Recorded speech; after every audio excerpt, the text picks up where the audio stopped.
I finally find the perfect solution for my Dobsonian.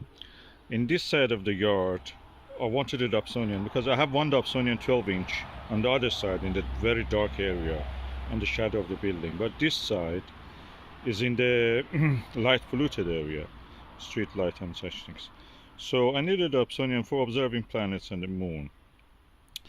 But this Dobsonian 10-inch one was too short.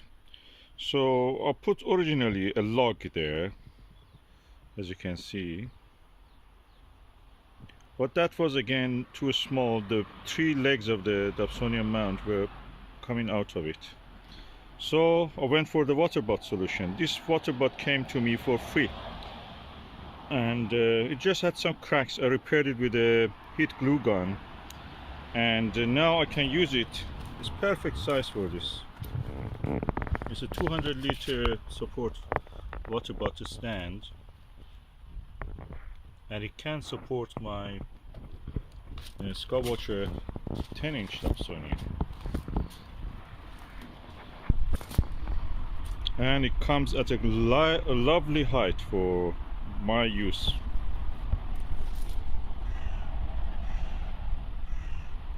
It rises around, I can say, 40 to 45 centimeter, and that's enough height. That is a Flextube 250, can be a convenient height for me to stand or sit.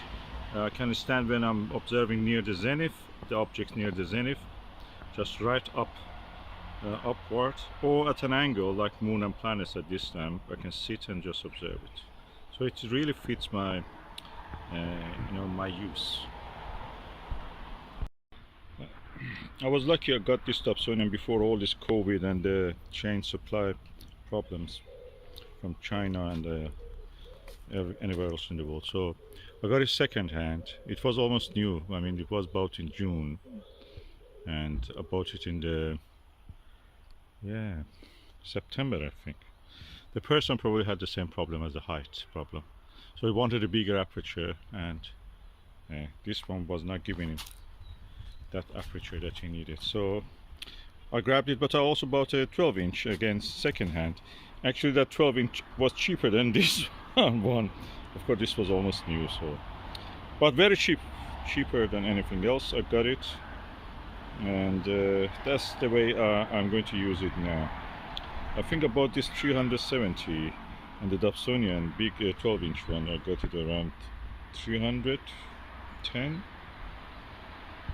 and these ones are now probably twice or three times the price.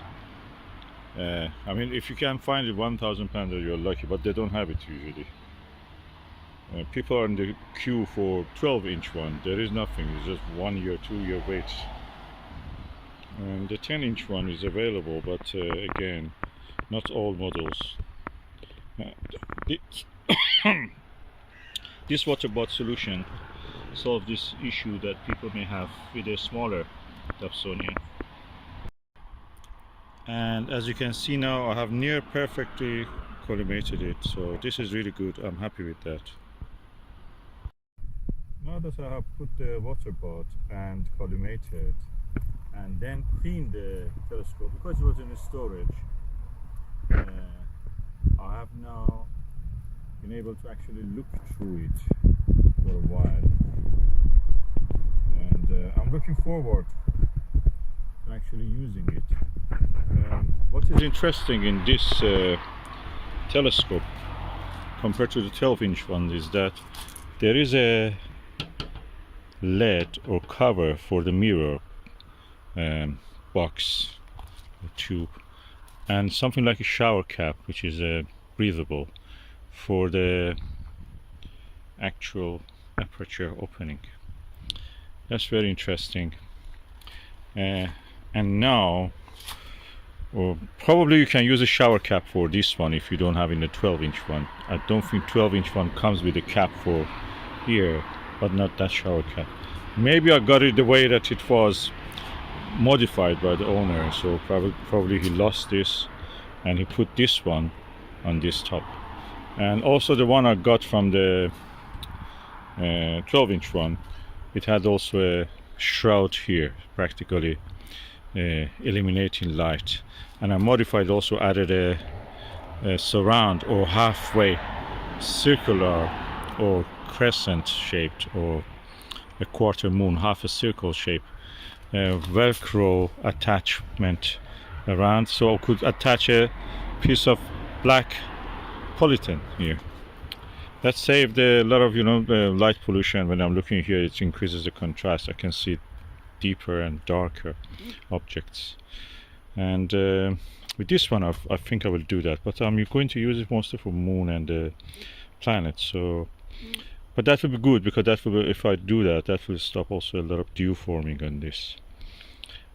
What I want also to add is that that other telescope was 1 year outside, and after a year the base started to come off, the paint and the wood chip thing, and I changed the base Lazy Susie here to a Teflon base, then also painted all of this all over with a hammerite paint, metal hammerite paint.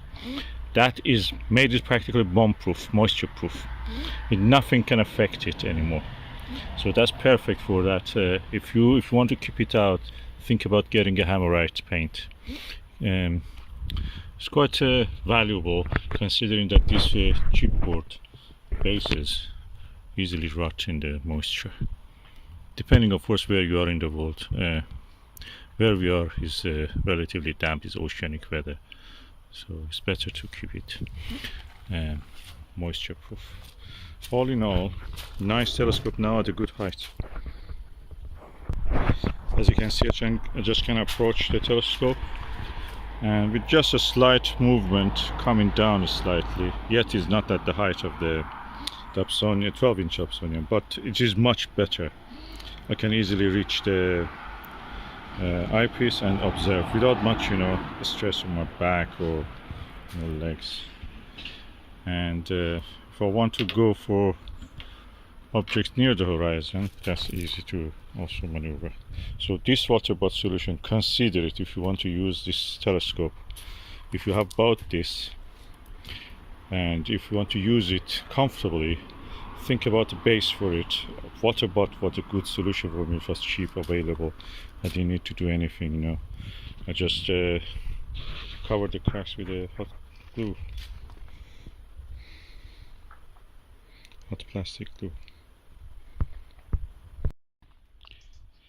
And when I'm not using it, I will use this Greenwich cover, telescope cover. It's really good material. I don't think it's on sale anymore. Anything good, we live in the time that anything you buy now, later you may not find it. So this was about a second hand. I was lucky I got it second hand also.